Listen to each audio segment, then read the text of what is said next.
Hello viewer, the Nameless Scholar here, and welcome back to more Age of Sigmar lore.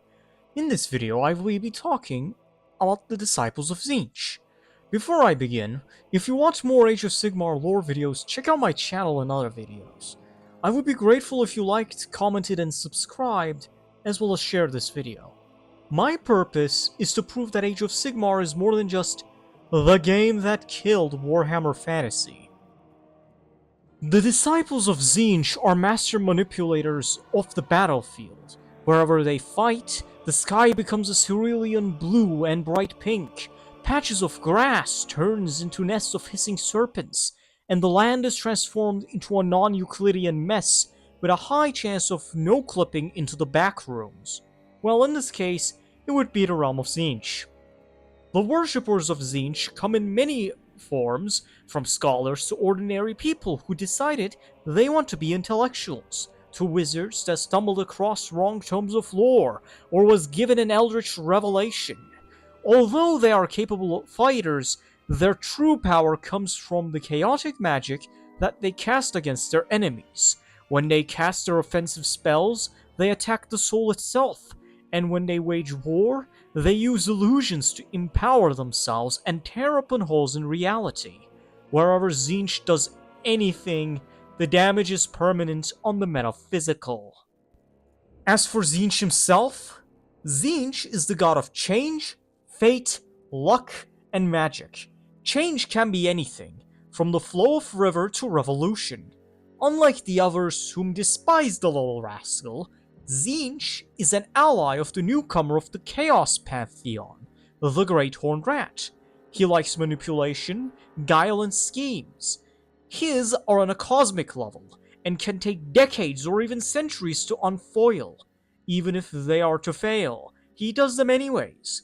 In 40k, Tzeentch was close to winning the great game many times over, but he shot himself in the foot for lack of a better term. Because unlike Nurgle and Khorne, Tzeentch doesn't want the great game to end. Among the Chaos Gods, Tzeentch is the most unknowable. Nurgle wants stagnation and despair, Khorne wants endless violence, and Slaanesh wants pleasure, pain, and perfection pursued in excess. Tzeentch's true motives are incomprehensible to others, even to the Order Pantheon, for Tzeentch is the idea of flux itself. Despite this, Tzeentch is oftentimes depicted as a giant blue bird, even though, like himself, his true form is ever-shifting. Looking at Tzeentch's true form, so to say, would be like looking at nothing and everything, all at once, all at the same time, which would kill a person. In the Great Game, he manipulates the others to essentially do whatever he wants. And like how Khorne is with Slaanesh, Tzeentch is rivals with Nurgle. Nurgle wants stagnation and despair, while Tzeentch promises change. Like Slaanesh's cults, the Tzeentchian cults are far more subtle than that of Khorne and Nurgle's, being particularly good at hiding themselves. This is his followers trying to get boons from Tzeentch, and Tzeentch proving to Sigmar that his attempts to tame the untamable is futile by bringing his civilization back to the mortal realms. Like Slaanesh's pleasure cults, Tzeentch's cults are very difficult to pull out, for they burrow themselves deep into civilization, with Tzeentch taking great amusement from witch hunters trying to find his cults. Speaking of his cultists, Tzeentch is much more fickle than the other three. He easily gets bored of mortal and demon alike should they fail him. Tzeentch is the anathema of the Lizardmen and to a lesser extent the Lumineth Realm Lords, for he is chaos and they are the chosen of the Old Ones, and in the case of the Lumineth they seek enlightenment. That is rational, mind you, rather than, well, insane. But details. Having great insight into the workings of the cosmos, neither Tzeentch nor the Lizardmen know all about it. Tzeentch, however, doesn't have some of the secrets of the Old Ones. He has had some success in fighting some of it, however. It is rumored that he lured a trio of Slann into his realm, and got a hold of the Codex Astromantica, which is a sacred plaque of the Old Ones. Another story claims that the Void Ship which housed the Codex was assailed by Tzeentch demons led by Kairos Fateweaver and the Gaunt Summoners.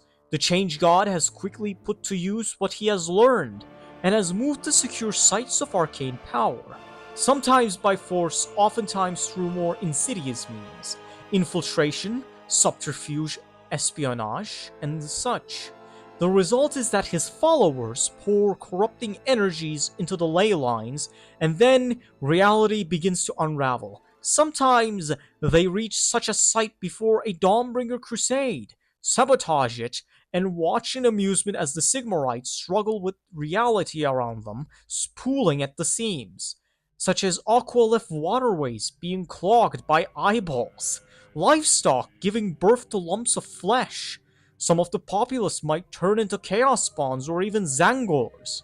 Because of this, Tzeentch wages a two-front war against the Lumineth Realm Lords and the Lizardmen, both trying to save corrupted realm gates, and in the case of the latter, trying to fix the damage they caused to the Astro Matrix itself.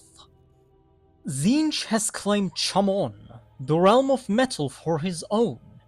During the Age of Myth, Chamon was a hub of arcane science and industrious innovation, where Grugni, the smithing god of the dwarves, had shown them all they needed to do. This was taken even further with the discovery of Chamonite, the realm stone unique to the realm of metal. Long story short, due to mass Chamonite extraction, a god beast known as the Lode Griffin settles at the center of Chamon. And thanks to the machinations of Tzeentch, the Chamonites, especially the nations affected by it the most, transmuted it into solid gold. With the death of the god beast, reality broke within the center of the spiral crux, and came forth the legions of the Change God.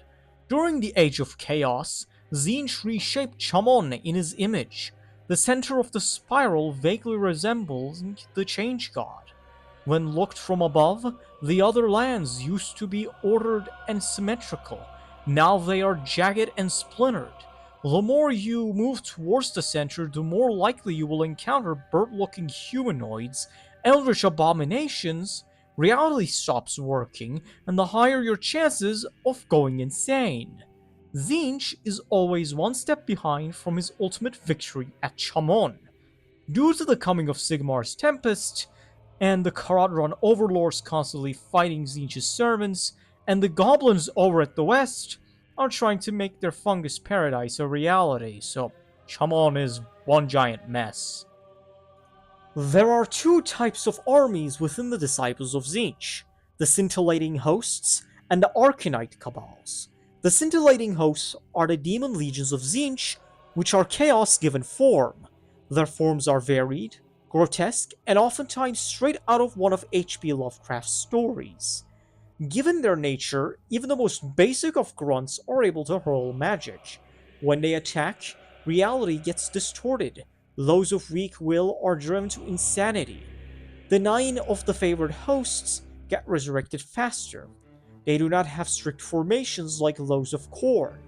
However, they do have hidden rules they adhere to make a very chaotic chain of command, the most well-known being their adherence to the number 9, every convocation being led by a Lord of Change. Those under the Lord of Change try to earn his favor. For the Demons of Tzeentch, having the blessings of their master is paramount. Meanwhile, the Arcanite Cabal summon these things, make pacts with them, and such. Although Tzeentch does not make use of the occasional tribesmen or the Chaos Warriors to bring about maddening change, brute force is not his preferred method. Tzeentch prefers deep underground cults, rotting civilization from within, and then striking when the time is right. Now, onto the sub-factions, starting with the 4 demon hosts, and the most important one of all, the Eternal Conflagration. They are led by a Lord of Change known only as the Radiant Lord. Their symbol is a burning triskele. In battle, they prefer all-out firestorms and blazing missiles. These missiles don't scorch flesh, they cause mutations on the body of whatever whimsy Tzeentch feels like at that moment. They are pyromaniacs, and take great amusement from it. They are the least subtle of the hosts. If they have a problem, they use Eldritch Fire. If they have a bigger problem, they use more Eldritch Fire, which is why oftentimes have a lot of flamers within their armies. Then there is the host Duplicitous, led by the Phantom Lord. They are the ones who focus mainly on deceit. They manipulate mortal politicians, turning them against one another. Their demons sometimes take on their forms to frame one of them, and when the time is right, with an elaborate plan, reality unspools at the seams as the target of the host's Duplicitous pour out from the realm of chaos into the settlement of their target. Up next is the Unbound Flux. They are the Lovecraftian horror aspect of Tzeentch, as they love to drive their hosts to insanity. For them, spreading insanity to the mortal realms is an end in of itself. Even in their methods, they are madness embodied. Their tactics are a total flux of barely coherent gibberish that has sometimes reduced tacticians to blavering lunatics. They literally have no tactics aside from mass assault of horrors. They operate on a zero-sum gain basis. If at least one person is driven to insanity, that is enough. Last of the known scintillating hosts is the host Arcanum, whom go around the mortal realms hoarding knowledge known and especially unknown to Tzeentch. Alongside tomes and grimoires, they also hoard esoterica and magic artifacts. That is why they fight, and they fight using great flocks of screamers. Those were the demon armies. Now on to the mortal armies.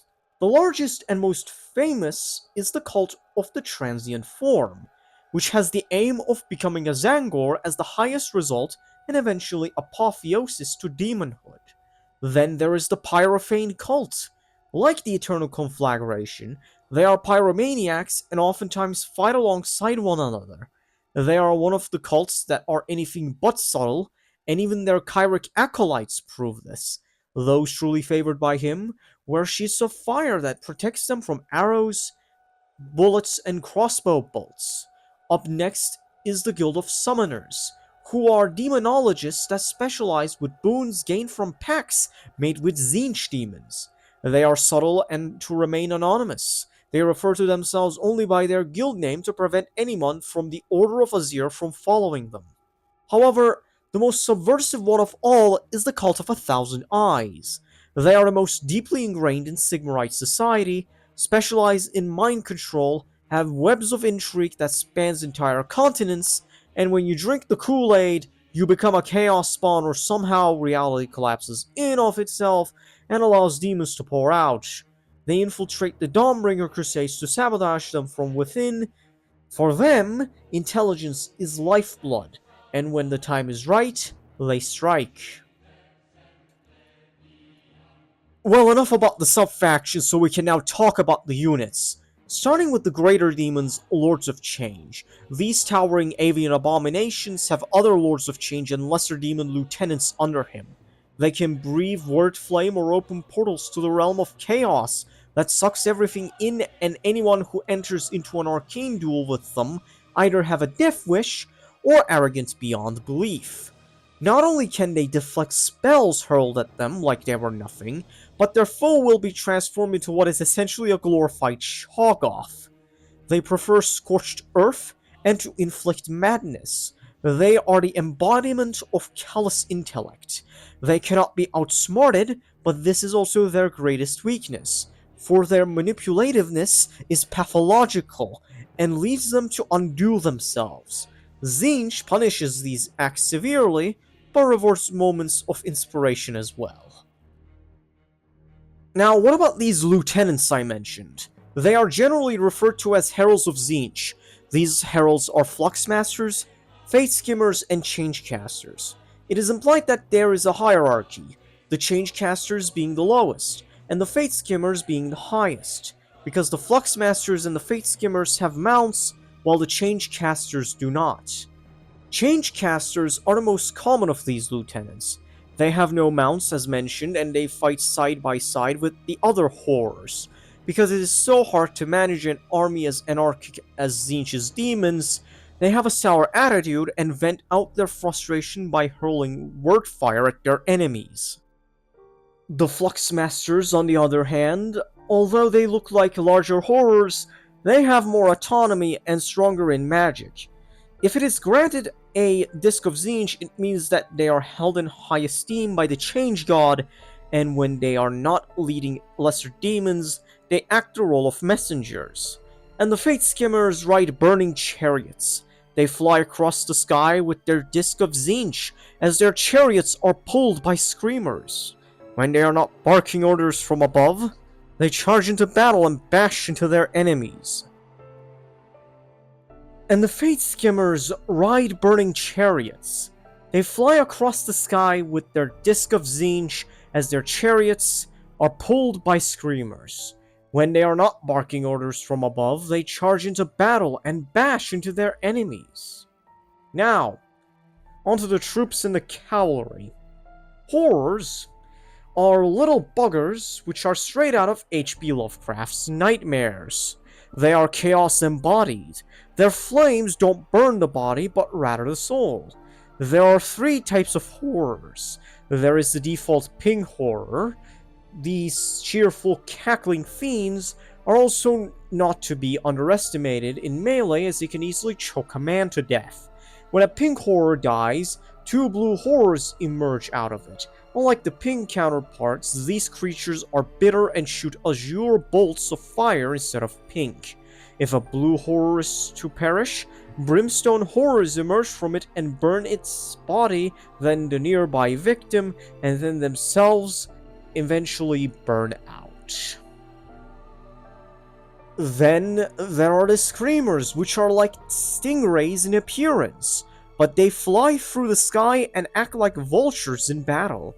They are not to be underestimated, as there are tales of mega-gargants being torn to shreds by these little things, as they can bite a huge chunk of flesh from them. Among the demons, there are also flamers, which is what would happen if a Shoggoth vaguely looked like a horse on fire. They have fungus-like flesh, and from all of its quote-unquote limbs, if you can even call it that, it spews out word fire that melts the minds of its victims. They are also known to get back up and flicker back to life out of the blue after they have been put down. The flamers that are capable of independent thought are called exalted flamers. They are often the horses on a chariot that has horrors operating it, called a burning chariot, which is also shackled to a pair of screamers. They leave a trail of fire across the sky when moving. Those were the demons. Now, onto the mortal servants of the Change God. The most powerful of them being Magisters. Being the leaders of the Arcanite cabals, their place is in shadow-spinning web of intrigues, but on the battlefield, they unleash spells upon their enemies. They have eldritch mutations, such as their limbs growing long and backwards jointed like hunting birds, and as a reward from Tzeentch, they receive a warp steel sword and a Tzeentchian rune staff. Though they are still mortals, and one too many of the boons of Tzeentch might prove too much, however, Tzeentch demands unlimited ambition from its followers, and some have screamers or discs with them, a disc being a sentient flying transport. Then there are the Fate Masters. They are the oddballs of the HQs, where these guys are brawn over brains. Although Tzeentch prefers wit over force, they are Tzeentch's martial champions. They are the ones who lead military campaigns of the Cabals. To become a Fate Master, one must prove their devotion to Tzeentch and pass what is called the 9 Trials of Fate, which test the body, mind, and soul. Should by some reason one emerge victorious, they are gifted a Fireglaive and a Chaos Armor and a Disc of Tzeentch. But the most deadly gift is their ability to shift the laws of causality. Up next are the Curselings, which are like Siamese twins. A person can gain this by making a pact with Tzeentch. It first starts out as a tumor, then it grows a mouth, and begins to talk to the original head. This lesser demon form is called a Treachlet. a way for Tzeentch's will to possess a part of the host's flesh. As it grows, it also has a cascade of pinions sprouting from its shoulders to wrap around the host of the body. The Curselings turn the host into a lie detector, which is useful for recruitment. It can also allow the hosts to replicate the spells cast in his vicinity.